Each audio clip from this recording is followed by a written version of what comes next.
India complicated नहीं है sir, बड़ा सहज स्वभाव है इंडिया का, महासागर वाला है सर, सब कुछ समा जाता है, मजहब हो, धर्म हो, जाति हो, कौम हो, कोई हो। लेकिन इसको जब तालाब बनाने की आप कोशिश करते हैं तो महासागर तालाब नहीं बनना चाहता। फिर अंबेडकर साहब को भी कोट किया, राजा जी को कोट किया, उन्होंने कन्हैया लाल मानिकलाल मुंशी को कोट नहीं किया, एचवी कामत को कोट नहीं किया, जो शायद ज्यादा उनके पक्ष में तर्क आ जाता। इसलिए नहीं कहता कि मैं बीजेपी के कार्यप्रणाली का विरोधी हूं सर, वो एक पॉलिटिकल रियलिटी है, हम भी एक पॉलिटिकल रियलिटी है। हम शत्रुता की जुबान से हमें एक दूसरे को संबोधन नहीं करना चाहिए, न सदन में न सदन के बाहर। अरे नेहरू 56 में नहीं चाहते थे, 67 वर्ष बीत गए हैं, हकीकत नहीं बदलती क्या? नेहरू के टाइम में हम सार्वजनिक क्षेत्रों में कितना ध्यान देते थे और आज हम बेचने पे ध्यान दे रहे हैं।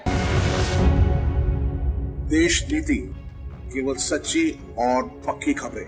What I wanted to say sir, असल में कई वर्ष पूर्व भी देखा इस देश में, आज भी देख रहे हैं, जब बहुत बड़ी सत्ता आती है ना तो कई ख्यालात आते हैं, कुछ अच्छे होते हैं और कुछ लगता है जिसको हम कहते हैं लोएस्ट हैंगिंग फ्रूट। मैं और मेरी कलीग, सीनियर कलीग जया जी, हम लोग बात कर रहे थे, इतने पावर का करोगे क्या? कम है क्या? इतने राज्यों में सरकार है, केंद्र में सरकार है, 303 का बहुमत है, उसके बावजूद अगर किसी निर्वाचित सरकार को लेकर के ये आपकी प्रणाली हो, कार्य प्रणाली हो, जहां की सुप्रीम को 11 मई को सुप्रीम कोर्ट का ऑब्जर्वेशन हुआ, मेरे कई कलीग कह चुके हैं। संभवतः हमारी सरकार ने सोचा होगा कि वेकेशन में जाने से पूर्व उनको कुछ ऐसा पकड़ा दो कि अवकाश में भी वो सोचते रहे इसके बारे में, तो उन्होंने 19 मई को ये ऑर्डिनेंस लेकर के आए। तो अब जजों का काम था कि इस पर लगातार सोचते रहे। सर, इससे पहले कि मोटा मोटी कुछ बिंदु पे मैं आऊं, मेरे कुछ साथी वो जिन्होंने लोकसभा में वोट किया है, most likely they will do the same here. हालांकि लोकसभा के बारे में जिक्र नहीं करना चाहता था माननीय सभापति महोदय, डाइवर्सिटी शब्द का आप बहुत जिक्र करते हैं, हम सब उसमें रिजॉइस करते हैं, हमारी प्राइड है वो। लेकिन एक मंत्री महोदया डाइवर्सिटी बोलते बोलते बोल गई कि इंडिया इज कॉम्प्लिकेटेड। सर, बचपन से लेकर आज तक इंडिया कॉम्प्लिकेटेड नहीं लगा कभी, ये रिकॉर्ड में है पार्लियामेंट के, इसलिए मेरी चिंता है। इंडिया कॉम्प्लिकेटेड नहीं है सर, बड़ा सहज स्वभाव है इंडिया का, महासागर वाला है सर, सब कुछ समा जाता है, मजहब हो, धर्म हो, जाति हो, कौम हो, कोई हो। लेकिन इसको जब तालाब बनाने की आप कोशिश करते हैं तो महासागर तालाब नहीं बनना चाहता। सब फॉर ऑल दोज फ्रेंड्स, बड़ी अच्छी अच्छी बात कही, equi distance. Sir, equi distance का मतलब होता है न्यूट्रलिटी। जब चूहे की पूंछ पे हाथी का पांव पड़ा हो तो न्यूट्रलिटी, उस चूहे से पूछिए कि उसको कैसा लग रहा है। तो मैं समझता हूं, इसलिए सर एक शेर अर्ज किया है, आज बड़े शेर पढ़े गए हैं, सुधांशु जी ने पढ़ा, तो मैं भी एक अर्ज करता हूं सर, ये पड़ोस के मुल्क से आया है। तुम तकल्लुफ को भी इखलास समझते हो फराज, तुम तकल्लुफ को भी इखलास, इखलास मतलब ट्रू फ्रेंडशिप, तुम तकल्लुफ को भी इखलास समझते हो फराज। दोस्त होता नहीं है हर कोई हाथ मिलाने वाला, आपकी पेशे नजर है जी। तो मैं ये कहना चाह रहा था sir, at a historical juncture, एक चीज और मुझे बड़ी अच्छी लगी उस दिन, हमारे माननीय गृह मंत्री जी ने जवाहरलाल नेहरू जी को कोट किया। एक पल को मुझको लगा कि इस शांतिवन में अस्थियां कसमसा गई होंगी, ये हुआ क्या, ये हुआ क्या? फिर अंबेडकर साहब को भी कोट किया, राजा जी को कोट किया, उन्होंने कन्हैया लाल मानिकलाल मुंशी को कोट नहीं किया, एचवी कामत को कोट नहीं किया, जो शायद ज्यादा उनके पक्ष में तर्क आ जाता। सर, विश्वविद्यालय में मैं पढ़ाता हूं तो पीएचडी के स्टूडेंट्स को साइटेशन हम लोग सिखाते हैं, इसको कहते हैं एथिकल साइटेशन। एथिकल साइटेशन में यह नहीं होता है कि सेमी कोलोन के बाद का ले लिया और शुरू वाला छोड़ दिया। उदाहरण के लिए कहता हूं कि आज तक इस दुनिया में सबको लगता है इस देश में कि मार्क्स ने कहा था कि धर्म अफीम है, religion is the opium for masses.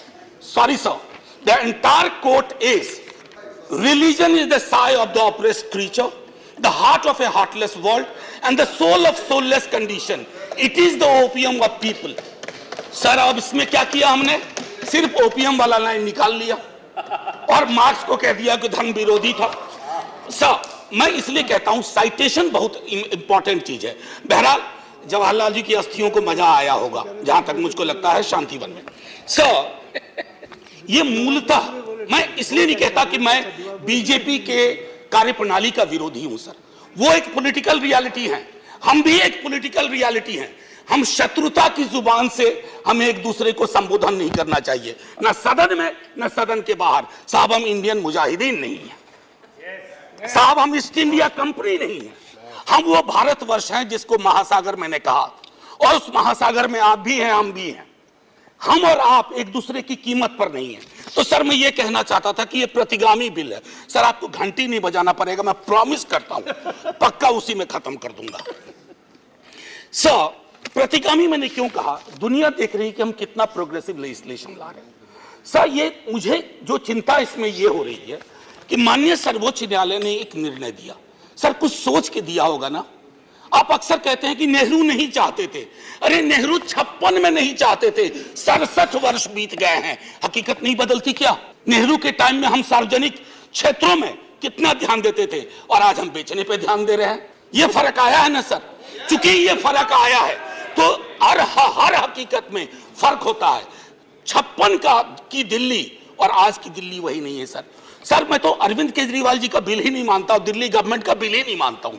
मैं तो ये मानता हूं कि सर अगर ये प्रयोग सफल हुआ, अगर सांप ने रास्ता देख लिया, तो कल को उन पर भी गाज गिरेगी जो आज न्यूट्रलिटी और इक्विडिस्टेंट के नाम पर न जाने क्या क्या सोच रहे हैं। सर हम तब भी आपके साथ होंगे, ये तो गारंटी है सर, हमारे पास कोई विकल्प ही नहीं है। परेशान हताश लोगों के पक्ष में खड़ा होना। हम तो कश्मीर चल रहा था, उस वक्त आम आदमी पार्टी ने कोई और पोजीशन लिया था, आज उनको समझ में आ रहा होगा कि क्यों उस वक्त वो पोजीशन लिया। और आज मैं ये कह रहा हूं कि कल को किसी राज्य के साथ होगा, हम आपके साथ होंगे। सर सेपरेशन ऑफ पावर को लेकर के मेरे कई कलीग कह चुके हैं, मैं कुछ नहीं कहना चाहता, बस ये 3 चीज कहूंगा सर।